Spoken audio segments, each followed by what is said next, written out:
Welcome to week 1 of the Sunshine Cal, which has been designed by Vanessa Smith. I've put this video together to help those of you who are not familiar with making a granny square to get started. Please be very careful not to put chains in between your clusters in the granny square. The chains must only be in the corners.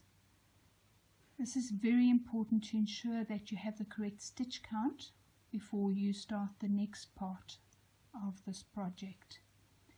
You will be making 13 rows and your final count of stitches will be 39 double crochets at the end of row 13. I will show you how to count those stitches when we get to that point. It's important to note that we will be using US terminology in this pattern, not UK terminology. Okay, let's get started with our granny square. There are two methods for creating the foundation for a granny square, one being the magic ring. If any of you elect to use this method, please be very careful to secure the ends very carefully when you're finished so that the work doesn't unravel from the center. I'm going to use the more traditional method of using chains to start the work. So we start off with a slip stitch. I'll do that again. And the slip stitch is formed by crossing the yarn over your fingers and pulling through. You then have a stitch that moves. I'm going to start by doing 1, 2, 3, 4 chains. We're then going to join the work by inserting your hook in the first chain and pulling through a slip stitch. At the beginning of each of the rows in the granny square, you will do 2 chains. These 2 chains form your first double crochet of every row. So we're going to do 1, 2. A double crochet is formed by putting the yarn over the hook. You then go into the ring, fetch the yarn, pull it through, yarn over the hook and take off 2, yarn over the hook and take off 2. So that's the first double crochet, second double crochet formed after the 2 chain. Yarn over the hook, into the ring, pull through, yarn over, take off 2 and take off 2. We now have our first 3 double crochet cluster in the granny square. We're now going to make a corner by doing 2 chains, and then we're going to do another 3 double crochets into that ring, exactly the same as you've done the first lot. 3. We now have 2 clusters. 1, 2 chains to form our corner. Bear in mind that all squares have 4 sides, so it stands to reason that our foundation row of the granny square needs to have 4 clusters. Each of these 4 clusters is separated by 2 chains. The 2 chains actually form the corner. So we now have 1, 2, 3, 4 sets of 3 double crochets. We're now going to 1, 2 and into the second chain of our starting 2 chain we're going to insert the hook and pull through a slip stitch. 1, 2, 3, 4 sides, which is now our square. There are 2 schools of thought on the continuing of the granny square. One is to continue to go around. My preferred method is to turn the work.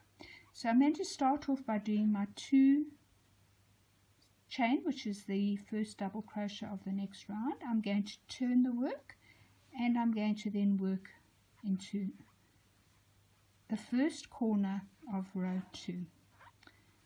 Corners are formed by having 3 double crochets, 2 chains, and into the same hole another 3 double crochets.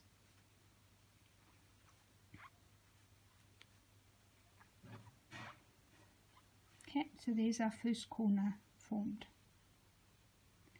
We do not make any chains now. We go straight into the next available hole and we make another 1, 2, 3 double crochets, 2 chains and 3 double crochets. 1, 2, 3.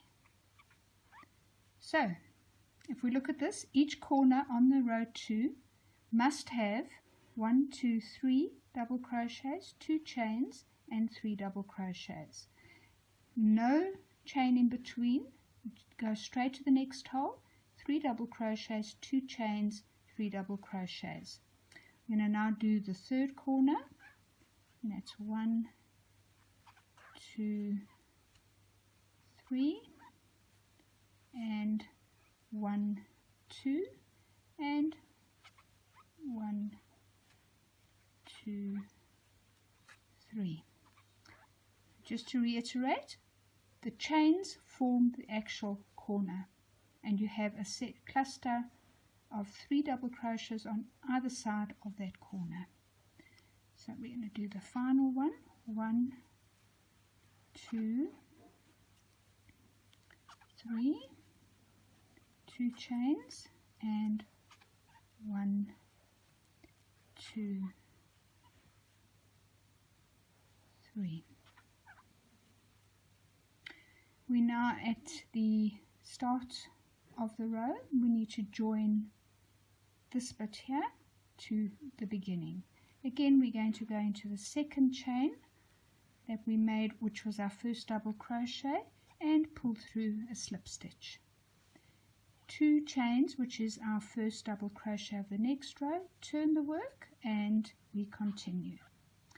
We are now on a straight edge of this particular square. So we're going to start by just doing 3 double crochets. Because it's not a corner, we don't need to put the chains in here. We're then going to go into our first corner and do 1, 2, 3. And if you recall from the previous row, we now need to do 2 chains and another 3 double crochets into the same hole. So here we have our straight edge. So we have 3 double crochets. In our corner we have 3 double crochets, 2 chains and 3 double crochets. I'm now on a straight edge again. So here we just have 3 double crochets and 1, 2, 3. We're now in a corner again, so it's 3 double crochets, 2 chains, 3 double crochets, no chains, straight into the straight, and 1, 2, 3. And we now have a corner, 1, 2, 3. I'm going to take you to the end of this row and then I'm going to leave you to carry on until you have completed 13 rows and have 39 double crochets across each side.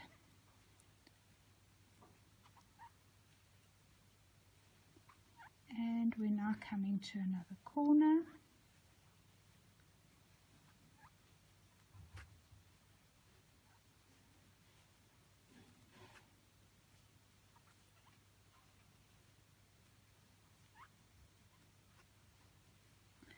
And we're now at our beginning point again, and here we are going to join with a slip stitch again into the top of the second chain. Okay, so let's have a look at our square and how it's been formed. We started with the 4 chains, which we then joined into a loop, and then we proceeded to do 3 double crochet cluster, 2 chains, 3 double crochet cluster, 2 chains, all the way around until we had 4. Then we then joined with a slip stitch and we started our second row. In the second row we formed 4 corners. These corners consisted of 3 double crochets, 2 chains and 3 double crochets. At the end of the row we joined again with a slip stitch, and on row 3 we had a straight edge. On the straight edge we only do 1, 2, 3 double crochets. We then do a corner, and the corner consists again of 3 double crochets, 2 chains, 3 double crochets worked into the same space. We worked all the way around, and again we joined with a slip stitch. I'm now going to leave you to continue until you have 13 rows like this. To count the rows is very simple. Start in the middle and 1, 2, 3. I found it easiest to count on the corners. And when you get to the end of the 13 rows, you should have the 39 double crochets. I will then show you the next step in the pattern.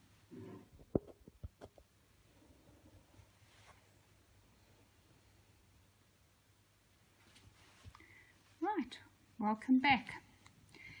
Now you should have completed 13 rows, which when we count from the center to the corner should be 13 rows. If you then count across your work, starting from the corner, 1, 2, 3, 4, 5, 6, 7, 8, 9, 10, 11, 12, 13. 13 times 3 is 39, so we have the correct number of stitches. Because of the way I make my granny square, I've finished up in the center of the square. So what I'm going to do now is I'm going to fasten off, and I am going to rejoin my yarn in a corner. So all we're going to do is just secure that. Oops, I've dropped my yarn. So what I'm going to do is I'm going to go to the first corner after the join, and I'm going to start with a standing double crochet. This is my preferred method. Some people would prefer to start with 2 chains in this instance, but I'm going to start with a standing double crochet. To do this, make a slip stitch, holding the short end in your hand away from the hook. Go over the hook once, and then into that corner space, pull up a loop and go through 2 and go through 2. Pretty straightforward. I'll show you that again. So we start with a standing double crochet, slip stitch, yarn over, into the corner, fetch the yarn, over, through 2 loops and through 2 loops, and you have a standing double crochet. Then what we're going to do is we are going to do another double crochet. I'm just going to give my hook a bit of a rub, it's squeaking again, and 1, 2, 3 chain. Then we're going to do another 3 chain. Why the hook's so squeaky today, but I hope you can tolerate it. Now, sorry, I've gone too far. We only need 2 there. So it's 2 double crochet, 3 chain and 2 double crochet. Now, very, very important. Vanessa's pattern calls for us to miss the first hidden stitch. Now, to identify the first hidden stitch is quite difficult unless you have come across this before. So, let me show you what it is. If I move the work out of the way there, you'll see that first double crochet there, the top of that stitch, that is the hidden stitch. So in this particular instance, we are not going to be working into that hidden stitch there. We're going to skip that one, and we're going to go to the very next stitch. We're going to start there. And we're going to do a double crochet all the way along until we get to the opposite corner, and the last double crochet will fall in this stitch over here. So let's do that quickly.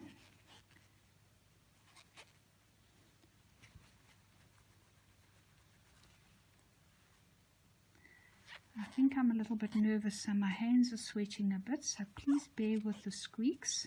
I'm sure it'll get better as I get more comfortable with making these videos. So we're going to just do a straightforward double crochet all the way along this edge. You've been doing double crochets.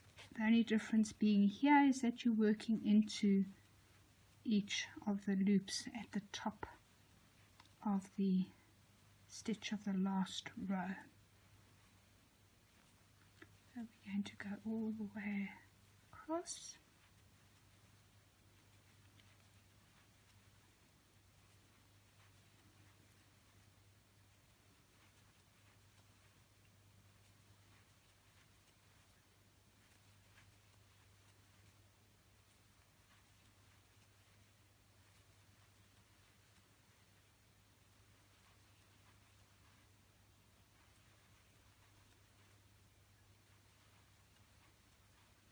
And we're getting closer now.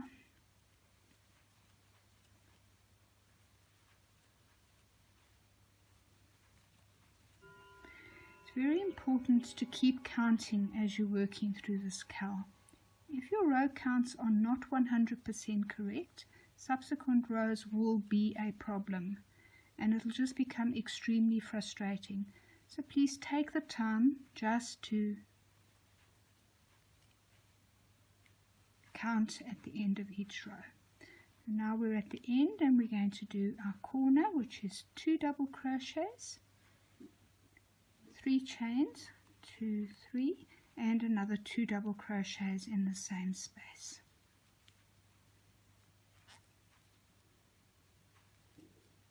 Okay, so let's see what we've got here now. We've got 2, 4, 6, 8, 10, 12, 14, 16, 18, 20, 22, 24, 26, 28, 30, 32, 34, 36, 38, 40, 42 double crochets along that edge. And if you check on the pattern, you will see that that is what Vanessa requires you to have. Let's just look at the second side here. Again, it's very, very important to skip that first hidden stitch and then do exactly the same for the next side. So you will end up with 42 double crochets, including the corners, from side to side. I'm going to leave you here to complete that.